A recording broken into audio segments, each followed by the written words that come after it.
Welcome back to my Let's Play for Pokemon Crystal and my Mono Water run. And it's time to take on Brock, though first we're gonna have to head over to Lavender Town to get ourselves an expansion card. Yep, got to expand the radio's, ability to catch radio frequencies in this area, because apparently, you know, the default one only picks up stuff in, the Johto range for, reasons, I guess. You'd think it'd be all regions, but you know, whatever. Like, I can make it work. Just got to go pick it up. Kind of annoying you have to go hit up Lavender Town, because there's not really much of a reason to visit. I mean, with the Pokemon Mansion gone, you can't catch any ghost Pokemon in there. You gotta go find them in the wild, or go back to Johto and pick up a Ghastly, I guess. Then again, I spent a lot of time on the Ghost Run just killing Pokemon with Curse. So, I don't know what you really do with Ghost Pokemon unless you can evolve into a Gengar and start handing it out the Elemental Punches. Then we actually have a moveset that's not terrible.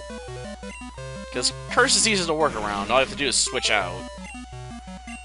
And I guess if you combine it with Mean Look or something, it might be dangerous, but you'd have to have Hypnosis too, and basically make a Pokemon that just locks down a target. Not an impossible build by any means, but not one I'd really prefer. And you're usually going to worry about Mean Look or something if you're going to be using it in trainer battles, and quite frankly, you're probably not going to use a Gengar built like that in a trainer battle. Probably. I mean, like, competitive play. I couldn't imagine using Mean Look, Curse, and Hypnosis really as a really competitive moveset. Maybe it's viable. I have serious doubts. Because you'd be effectively a one-trick pony there. Oh, great. They moved you. Did they have to move you? Well, I guess I got no choice. I gotta take down the Super Nerd again. Well, I guess I can use Surf, I suppose. I know Ice Beam's not gonna cut it here. After all, Steel resists Ice-type attacks. But gosh darn it. I didn't want to spend time on this guy. Plus, it means for my editing purposes, I'm gonna have to pop back open, Gold version or to copy its, Trainer Day and then move back over to Crystal, because I didn't hit Tom in the, Silver run, I just bypassed him. First, I also forgot my hat that episode, too, but, you know, whatever. I wear it often enough lately with all the Pokemon episodes I've been doing. I think people can forgive me for forgetting about it in one episode. Once in a blue moon. The ironic part is it was sitting right on my desk, right over my PS2 controller, so it was within easy hands reach, and I still forgot about it. I guess it showed how much of a rush I was in to get that episode out and done with, because I wanted to try and go to bed around midnight or so, though I might stay up for the healthcare vote and see what happens. And that's not gonna happen until probably around midnight, so yeah, I might be up until early in the morning just to see what's gonna happen on that front.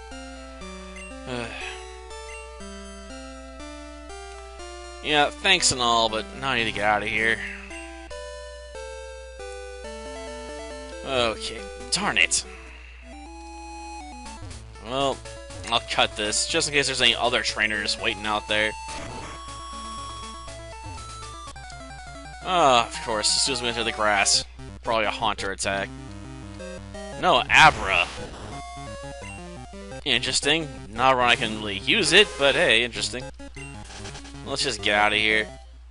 Abra's usually worth more experience than most other Pokemon if you knock it out. Just because how hard it is, because it always teleports away, but I don't think it's going to be worth enough of experience to justify knocking out an innocent little Abra that just wants to hide, you know? It's like Mr. Prickles. Shouldn't pick on Mr. Prickles.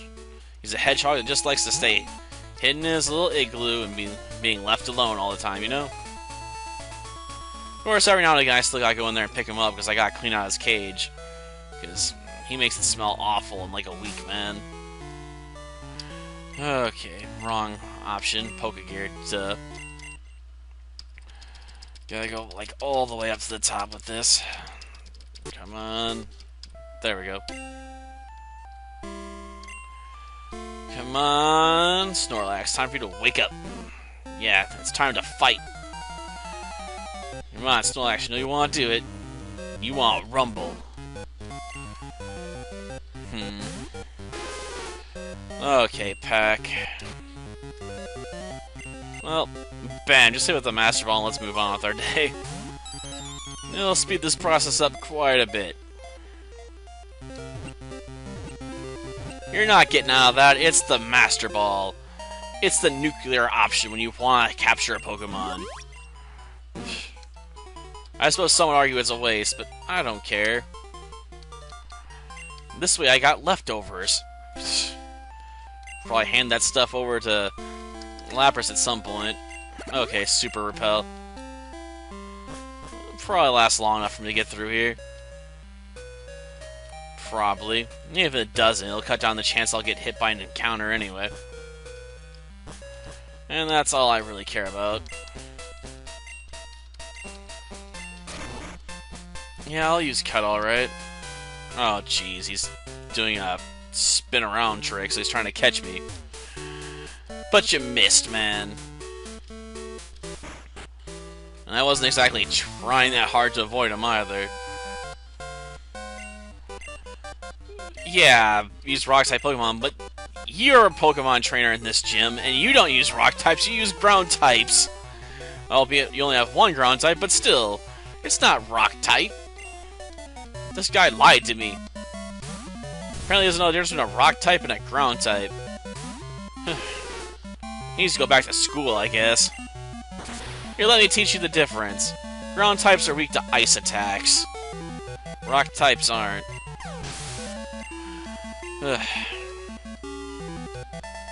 I suppose Brock could try to exploit my potential weak spots here. I mean, if I'm using Lapras up front, I am vulnerable to rock attacks.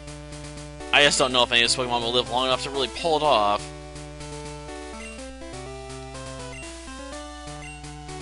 Oh, I'll have an easy time inflicting damage, trust me.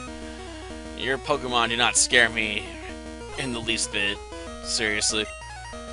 I'm sort of tempted to go and put Psychic on Lapras, but I have a soft spot for Pear's Song.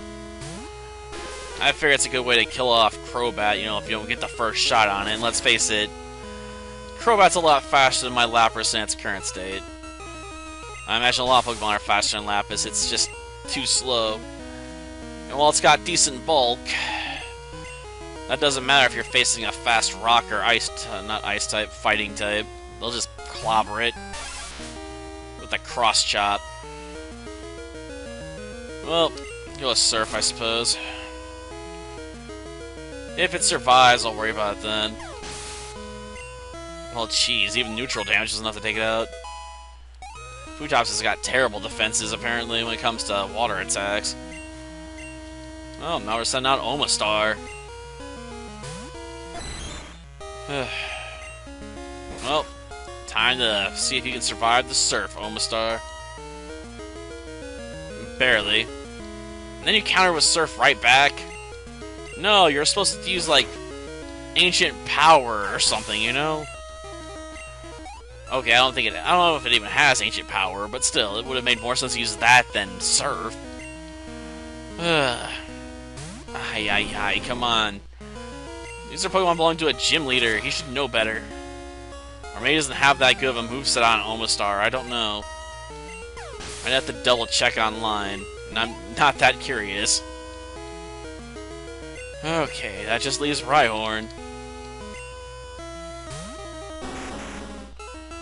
And Bowen just completely steamrolls the other team with very minimal amount of effort. Though I suppose that was to be expected. Water Pokemon versus a rock gym, not really much of a challenge.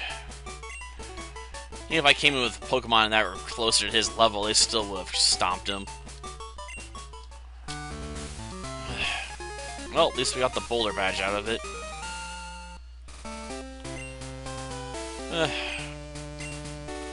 I don't know how you can enjoy that, man. I just don't know. You got off like one attack that entire match, and it was a completely ineffectual one. Well, that'll do it for this episode. Till next time, then. See ya.